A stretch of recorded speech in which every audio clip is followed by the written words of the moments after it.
Hello and welcome to Acoustic Review. My name is Ben Morgan Brown and today I'm looking at three capos from the British company G7th.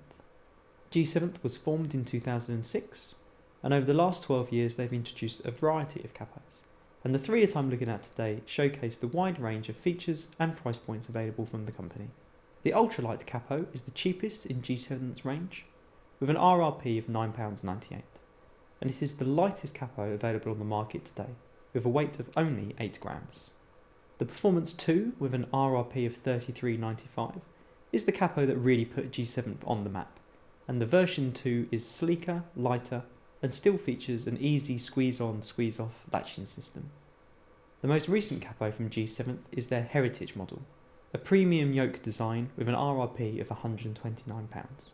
The Heritage features G7's adaptive radius technology, where the rubber pad that clamps down on the strings can change shape to match the radius of your instrument, and it comes in a variety of nut widths and engraved finish options.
I've been using all three of these capos at home, in the studio, and in live performances, and they all have their strengths and weaknesses, which I'll get to in a moment, but first of all, let's start with the build quality.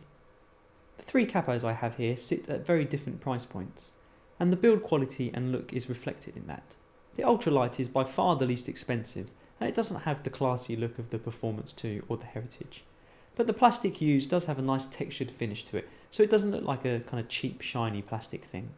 It is very light, and the plastic strap does feel a little bit flimsy, but it's as well made as other capos in this price bracket. The Performance 2 on the other hand feels like a very solid professional piece of equipment. It's slightly chunkier than some other capos that are available, but that does give it a reassuringly expensive feel. The satin finish gives it a unique look, and it's very sleek and modern feeling. It's about as far away from the clunky capos of the 60s and 70s as you can get. The Heritage takes that professional feel and ups it a notch. It might sound odd to non-guitarists to describe a capo as a work of art, but it really is a beautiful piece of engineering.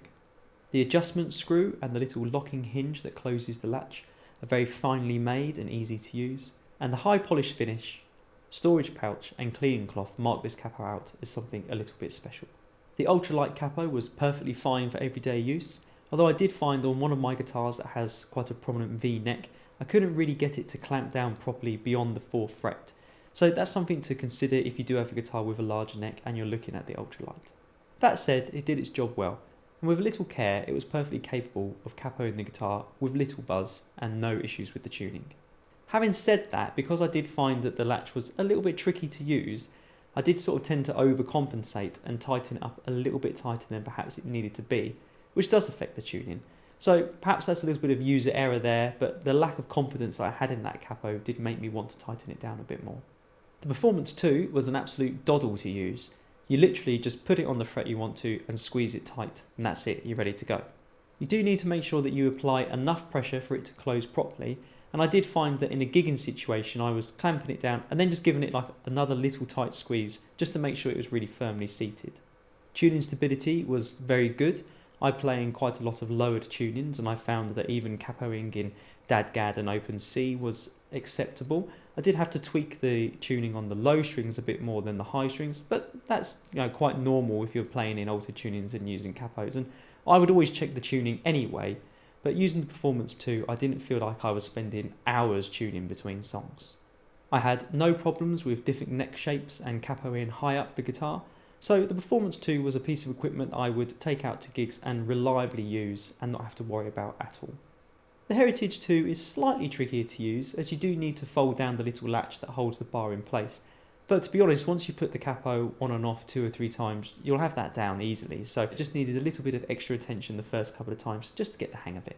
The tightening mechanism is smooth to use, and I quickly found that I could easily judge how tight I needed the capo to be, so there wasn't any buzz, but it wasn't too tight in affecting the tuning. The tuning stability with this capo was very good. I definitely noticed that I didn't have to adjust my tuning as much when using this one.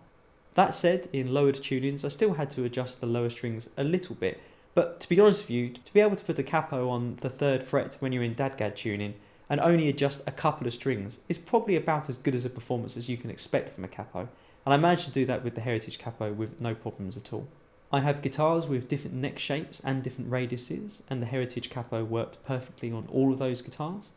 On one of my guitars that does have a thick neck, I could only really get the capo up to about the 5th or 6th fret because of the yoke style, but on a slimmer neck it easily got up to the 8th and 9th fret.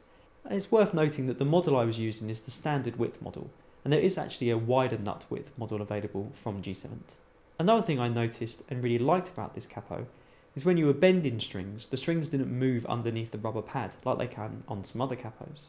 What that meant was if I was playing a song that did have lots of bends in it, the guitar was as in tune at the end of the song as it was at the beginning. So if you are a player that utilises lots of bends in your playing, perhaps a yoke style capo might be the one for you. With its low price point, I can see the Ultralight being very popular with people who want to buy their first capo. And also at this price, I think it's fair to say that you could probably afford to buy 2 or 3 and stick them in your gig bag and your hard case, just so when you turn up to a gig you know you've always got a capo with you. That said, I don't think I'd want to use this as my main capo at a gig. I did find the little adjustment screw a bit fiddly, and I think the pressure of a live situation, it might be easy to mix that up a little bit and either drop it on the floor or not have it set quite tight enough. The Performance 2 is an excellent workhorse capo.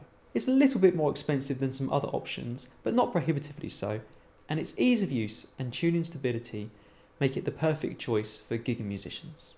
The Heritage is obviously a capo for the connoisseurs, and at £129 it's one of the most expensive capos out there in the market. I think it's probably fair to say there's a lot of players who would never dream of spending this amount of money on a guitar accessory. That said, in the electric guitar world, most players would think nothing of spending more than this on a simple overdrive pedal, and for many of us acoustic players, a capo is an essential piece of kit. I know for one, I wouldn't be able to gig without one. So with that in mind, I can see why some people might want the very best performing capo that they can get their hands on. And I have to say, of all the capos I've used, I really do think the Heritage performs the best. I hope you've enjoyed this video from Acoustic Review. Please subscribe and follow us on social media to be kept up to date with new videos. And I look forward to seeing you next time.